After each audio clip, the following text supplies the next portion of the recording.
नमस्कार, मी पूजा कारेकर पोटपूजामध्ये आपल्या सगळ्यांचं स्वागत करते। आज मी तुम्हाला नीर डोसा कसा करायचा ते दाखवणार आहे। चला तर मग बघूया। आपण आता एक पेला तांदूळ घेतलेला आहे, तर स्वच्छ तांदूळ धुवून घेऊया आणि परत पाणी घालून ठेवून देऊया। हे तांदूळ आता आपण 7-8 तास भिजत ठेवायचे आहेत। आता 8 तास झालेले आहेत। आता आपण हे पाणी ओतून घेऊया आणि तांदूळ मिक्सरमध्ये काढून घेऊया। आता मिक्सरमध्ये आपण हे तांदूळ काढून घेऊया।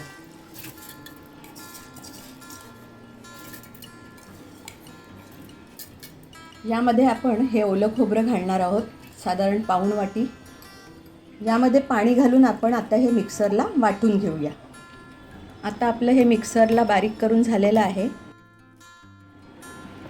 आपल्याला हे थोडं अजून घटसर वाटतं आहे, तर आपण थोडंसं त्याच्यामध्ये पाणी घालूया,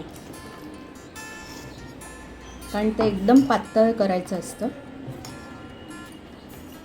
आता आपण याच्यामध्ये चवीपुरतं मीठ घालून घेऊया।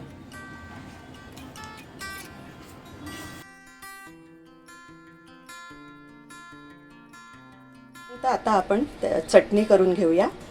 ओलं खोबरं घेतलेलं आहे मी मिक्सरच्या भांड्यात, थोडंसं जिरं, मिरच्या आणि कोथिंबीर, मीठ, थोडीशी अगदी चवीपुरती साखर घालायची।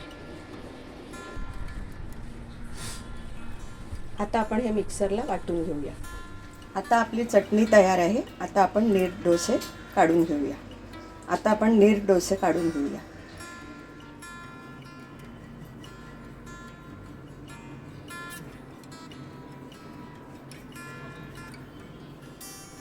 आपण तेल लावून घेतलेलं आहे, तवा छान गरम झालेला आहे।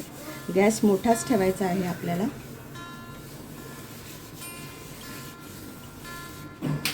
टिश्यू पेपरनी थोडं तेल त्याचं पुसून घेऊया।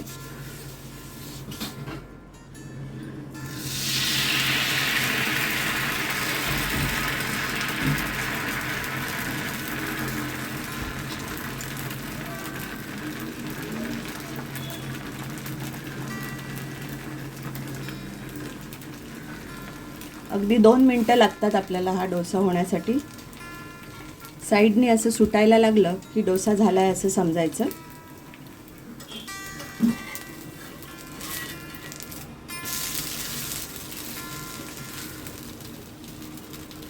आता हा इथे छान थोडासा अगदी गुलाबी झालेला आहे। आता आपण तो काढून घेऊया।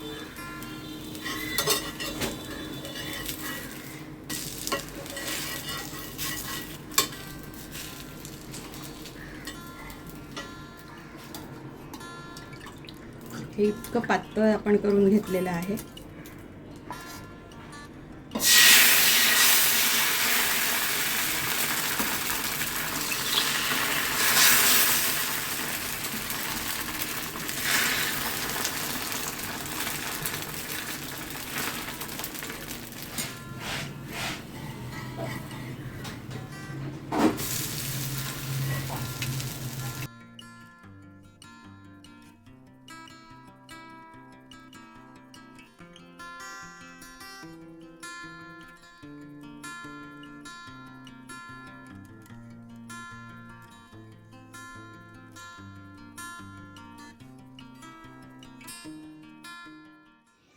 तुम्हाला ही रेसिपी कशी वाटली हे नक्की कमेंटमध्ये कळवा। लाईक करा, शेअर करा आणि सबस्क्राईब करा। आणि हो, मस्त खाण्याची घ्यायची असेल मजा तर बघत राहा पोटपूजा।